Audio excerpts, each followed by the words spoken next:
আসসালামু আলাইকুম। পোকোর F series যথেষ্ট লেজেন্ডারি একটি সিরিজ। আপনাদের অবশ্যই মনে আছে পোকোর F1 যথেষ্ট ভালো একটি স্মার্টফোন ছিল।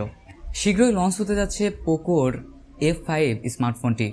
আজকে এই ফোনটি সম্পর্কে বিস্তারিত আলোচনা করতে যাচ্ছি। এই ফোনটি প্রাইস অনুসারে কেমন হবে, কবে আসতে যাচ্ছে এবং প্রাইস অনুসারে আপনাদের এই ফোনটি নেওয়া উচিত কি নয়, সব কিছু নিয়ে এই ভিডিওতে বিস্তারিত আলোচনা করব। আমি মোহাম্মদ মেহেদী হাসান, আর আপনারা সকলেই দেখছেন 3H টেক। নতুন হলে অবশ্যই সাবস্ক্রাইব করে দিবেন। প্রথমে ফোনটি আনবক্সিং করা যাক। প্রথমে ফোনটি আনবক্সিং করলে থাকছে ট্রান্সপারেন্ট কভার, স্মার্টফোনটি type A to type C cable, 67 ওয়াটের ফাস্ট চার্জিং।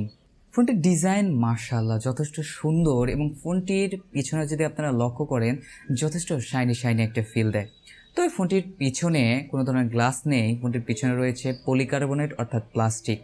আর ফোনটি অনেকটা বক্সি শেপের ডিজাইনে আসে, যা যথেষ্ট ভালো লুকস দেয়। আর ফোনটির পিছনে ইউনিক একটি ক্যামেরা মডেল ইউজ করা হয়েছে, যা দেখতে সুন্দর লাগছে। যেহেতু ফোনটির পিছনে ম্যাট ফিনিশিং নাই, সেক্ষেত্রে অবশ্যই ফিঙ্গারপ্রিন্ট পড়ে যাওয়ার সম্ভাবনা অনেক বেশি। আর এই ফোনটি 12GB র্যাম 256GB রম ভেরিয়েন্ট। ফোনটি ডুয়েল সিম সাপোর্ট করে, কোনো মেমোরি কার্ড সাপোর্ট করে না। আর ফোনটির সাইড মাউন্টেড ফিঙ্গারপ্রিন্ট ইউজ করা হয়েছে। ফোনটির ডিসপ্লে নিয়ে কথা বলি। ফোনটিতে রয়েছে 6.67 ইঞ্চির ফুল HD প্লাস অ্যামোলেড প্যানেলের 120 হার্জের ডিসপ্লে।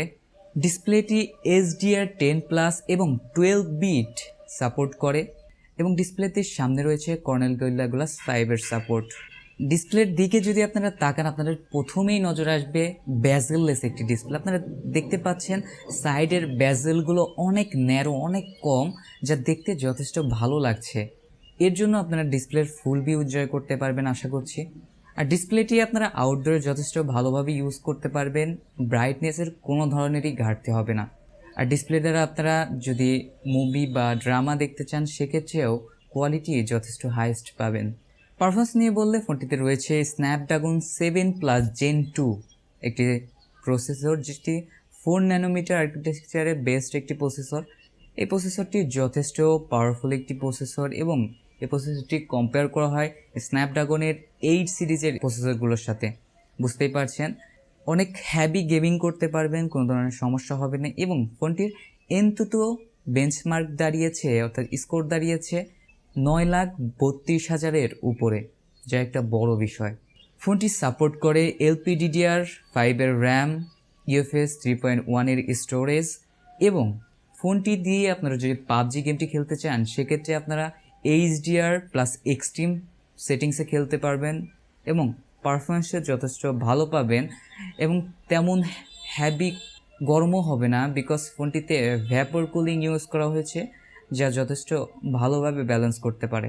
আর ফোনটি Android 13 এর সাথে আসে। ফোনটির ক্যামেরা নিয়ে কথা বললে ফোনটিতে ইউজ করা হয়েছে 64 মেগাপিক্সেলের মেইন শুটার, সাথে থাকছে OIS এর সাপোর্ট, 8 মেগাপিক্সেল আলট্রা ওয়াইড এবং 2 মেগাপিক্সেলের ম্যাক্রো, এবং ফোনটির ফন্ট ইউজ করা হয়েছে 16 মেগাপিক্সেলের সেলফি শুটার।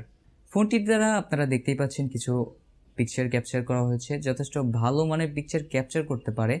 তবে আমার মতে বাজেট রেটের ফোনটি অনেক ডিসেন্ট কোয়ালিটির পিকচার ক্যাপচার করছে, তেমন স্যাচুরেটেড না, ডিটেলসও অনেক ঘাটতি রয়েছে। বিকজ ফোনটি যেহেতু পারফরমেন্স বেস্ট, সেক্ষেত্রে ক্যামেরা কোয়ালিটি একটু অ্যাভারেজ হবে, এটাই স্বাভাবিক। এখন ফোনটির প্রাইসিং নিয়ে কথা বলা যাক।